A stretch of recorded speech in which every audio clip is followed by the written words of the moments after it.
ગુજરાતમાં ખેડૂતોની હાલત દિવસે ને દિવસે કફોડી બની રહી છે। આવું એટલા માટે પણ કહેવામાં આવી રહ્યું છે કારણ કે અત્યારે હાલ ઉનાળાની સિઝન શરૂ થઈ ગઈ છે। અનેક એવા ખેડૂતો હોય છે જે લોકોને સિંચાઈ કરવાનો સમય થઈ ગયો છે, તેમ છતાં પણ રાજ્ય સરકાર દ્વારા અનેક એવી જગ્યાએ પાણી પહોંચાડવામાં આવ્યું નથી। ક્યાંક હવે આ જ વાતને લઈને સાંસદ દ્વારા પત્ર લખવામાં આવ્યો છે, પરંતુ સૌથી મોટો સવાલ અહીંયા એક એ જ ઊભો થાય છે કે જો સાંસદને પણ પત્ર લખીને રજૂઆત કરવી પડતી હોય છે તો કદાચ ગુજરાત સામાન્ય ખેડૂતોની રજૂઆત ક્યારે સરકાર સુધી પહોંચતી હશે, તે સૌથી મોટો સવાલ અહીંયા એક ઊભો થાય છે। શું છે સમગ્ર વિષય, પત્ર કોના દ્વારા લખવામાં આવ્યો છે, કોને લખવામાં આવ્યો છે, તે દરેક વાત કરીશું આજના વિડીયોમાં। નમસ્કાર, હું હંસિની અને તમે જોઈ રહ્યા છો નિર્ભય ન્યૂઝ। ગુજરાતના ખેડૂતોની હાલત દિવસે ને દિવસે વધારે બગડી રહી છે। ઉનાળો શરૂ થતાની સાથે જ પાણીની અછત સર્જાતી હોય છે। અનેક એવી વાતો ખેડૂતો દ્વારા પહોંચાડવામાં આવી છે, તેમ છતાં પણ સરકાર દ્વારા કોઈ જ પગલાં લેવામાં આવતા નથી।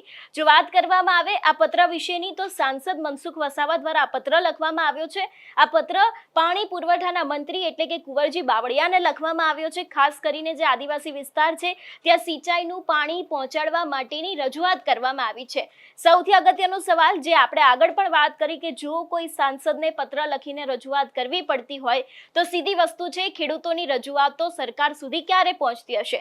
પત્ર વિશેની વાત કરવામાં આવે તો તમે મારી પાછળ જે આ મનસુખ વસાવાનું સોશિયલ મીડિયાનું પેજ જોઈ રહ્યા છો, એમાં પત્ર પણ મૂકવામાં આવ્યો છે અને ખાસ કરીને અહીં લખાણ પણ લખવામાં આવ્યું છે કે કરજણ લિફ્ટ ઇરિગેશન પાઇપલાઇન પ્રોજેક્ટમાં કમાન્ડ એરિયામાં આવતા નાંદોદ, નેત્રંગ, વાલિયા તથા ઝઘડિયા તાલુકાના ગામોને સિંચાઈનું પાણી આપવા માટે અને ખાડી કોતરોમાં પાણી છોડવા બાબતે ગુજરાત સરકારના જળ સંપત્તિ અને પાણી પુરવઠા વિભાગના માનનીય મંત્રી શ્રી કુંવરજીભાઈ બાવળિયાજીને પત્ર પાઠવીને રજૂઆત કરી છે। આ પત્ર 26 તારીખના રોજ લખવામાં આવ્યો છે અને અહીં કુંવરજી બાવળિયાનું નામ પણ આપવામાં આવેલું છે। એટલે ખાસ કરીને અનેક એવા સવાલો ઊભા થઈ રહ્યા છે કે જો એક સામાન્ય સાંસદ છે એમને પણ પત્ર લખીને રજૂઆત કરવી પડતી હશે તો કદાચ કોઈ સામાન્ય ખેડૂત હશે જે ખેડૂતને સિંચાઈને પાણીની જરૂર હશે તો એ રજૂઆત કરવા ક્યાં જશે ને એમની રજૂઆત ક્યારે સાંભળવામાં આવશે। પત્ર વિશેની પણ વાત કરવામાં આવે તો અહીં વિષયમાં લખવામાં આવ્યું છે કે કરજણ લિફ્ટ ઇરિગેશન પાઇપલાઇન પ્રોજેક્ટમાં કમાન્ડ એરિયામાં આવતા તમામ ગામોને સિંચાઈનું પાણી આપવાની બાબતને લઈને આ સમગ્ર પત્ર છે તે લખવામાં આવ્યો છે।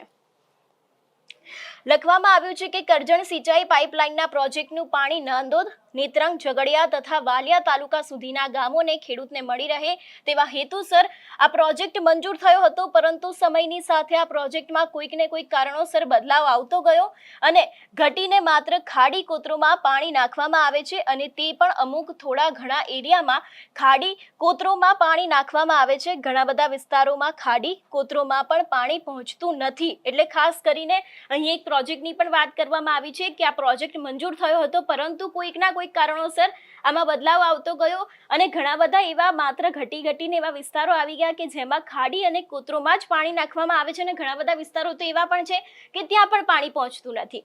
તે બાદની જો વાત કરવામાં આવે તો જેમાં કે ઢેબાર ગામેથી મોટી કોતર પર ઘોલખામ ડેમ સુધી, નેત્રંગ અમરાવતી નદી પર, કાંટીપાડા નદી પર, મેઇન લાઇનથી ઝરણા 5 કિલોમીટર, કોચબારથી ગાલીબા 7 કિલોમીટર, દરેક એવા અહીં જે ગામોના નામ છે તે ગામોના નામ પર લખવામાં આવ્યા છે અને અહીં પણ એ લોકોની માંગણી છે કે કમાન્ડ એરિયાના વિસ્તારોના ખેડૂતોને પાણી આપવાની માંગણી કરવામાં આવી છે। એટલે એક સાંસદ દ્વારા અહીં માંગ કરવામાં આવી છે કે આ દરેક એરિયામાં સિંચાઈનું પાણી પહોંચાડવામાં આવે। આ લાંબા સમયનું પ્લાનિંગ હતું એવું પણ આગળ લખવામાં આવ્યું છે। હાલ ઉનાળામાં પીવાના પાણી તથા સિંચાઈની બોર સુકાઈ ગયેલ હાલતમાં છે। તેની સાથે ઉપરોક્ત જે 4 તાલુકાના કમાન્ડ એરિયામાં ખાડી, કોતર તથા ચેકડેમોમાં પાણી નાખવામાં આવશે તો સિંચાઈ બોર તથા પીવાના પાણીની બોર છે તે પુનઃજીવિત થશે, જેથી ઉપરોક્ત મારી રજૂઆતને ધ્યાનમાં રાખીને ઝડપથી આ બાબતનો નિકાલ કરવામાં આવે એવી મારી નમ્ર વિનંતી છે। એક સાંસદને જો કોઈ મંત્રી એટલે કે કુંવરજી બાવળિયાને વિનંતી કરીને કહેવામાં આવતું હશે તો સવાલ સીધો એ જ ઊભો થાય છે કે કોઈ પણ સામાન્ય ખેડૂત હશે એ લોકોની વાત કેવી રીતે પહોંચશે। અત્યાર સુધી આપણે જોતા આવ્યા છે કે અનેક એવા ખેડૂતો હોય છે, અનેક એવા લોકો હોય છે જે લોકો કુંવરજી બાવળિયાને પત્ર લખીને જણાવતા હોય છે, તેમ છતાં પણ કોઈ જ એક્શન લેવામાં આવતા નથી। ઘણા બધા ખેડૂતોના તો પાક બગડી જતા હોય હોય છે, એવા પણ અનેક સમાચારો સામે આવતા હોય છે।